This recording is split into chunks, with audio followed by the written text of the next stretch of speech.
the unemployed, and we've got to hold our hands out to the communities. It's no good having a good job and being well paid. When you get on, you can't get no social housing, or your mum and dad can't get their meals on wheels, or the hospital service, as Sarah Gill said in Lewisham, is being shut down. And by the way, there are all kinds of changes that are going on. Things that happen, as I said earlier on, when that farmer said to me, the darkest hour is the one before dawn. Things change. Don't forget, Nancy Tom's first meeting, 8 people turned up. And look what happened. We should also reckon the facts. Not only some things happen in Lewisham, like saving the A&E office, but who would have thought that Millwall never been to Wembley? Once in 125 years ago, and 4 times in the last 9 years. So all the time. And therefore, brothers and sisters, what's got to be our role now? Our role is to be working with those progressive MPs in Parliament. The likes of John and Diana here today, and others in different trade union groups. Let's put these trade union MPs into account.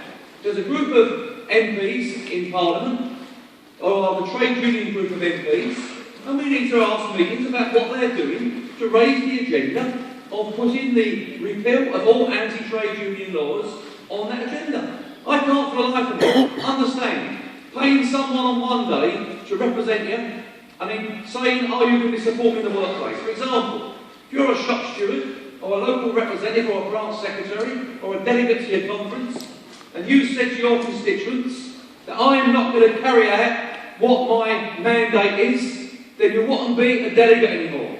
So if these MPs ain't prepared to carry out the mandate in support of working people, then we should scrub them and get a new lot that are prepared to roll their sleeves up.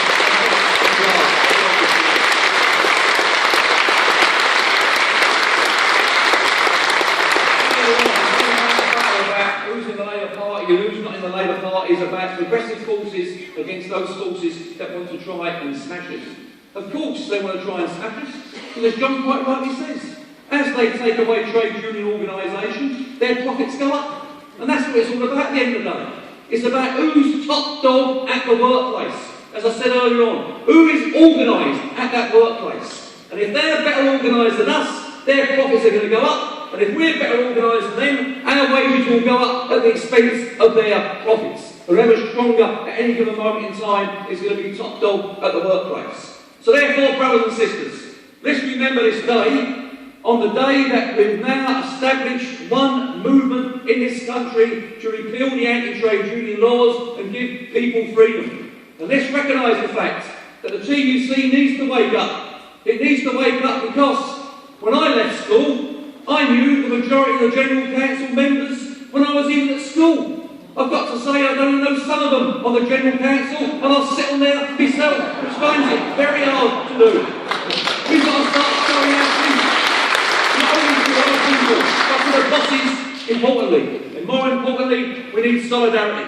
We've got to say there's not enough of us at this moment in time. And when a group of workers go into action, we shouldn't sit back and say, for example, can we give support? We've got to give support. As the trade union density goes down, all of us in the trade union movement have less say in society. So it's our job to make sure that every trade union action is a success and we support those unions. Brothers and sisters, please let's not come to this rally today and finish it. Please go to your next branch meeting, your next trades council meeting, your next region, and start organising a meeting within your area, within your union, about the repeal of the anti-trade union laws. And let's expose these MPs who are failing to support working people, and let's praise those MPs that are prepared to support working people. Let's get behind this campaign. We're born today, and let's make sure that we're conceived on this day to go out and reach out to every single worker, every single community, to say trade union freedom is a basic human right, and that's what we stand for, and that's what we pledge today. Thank you.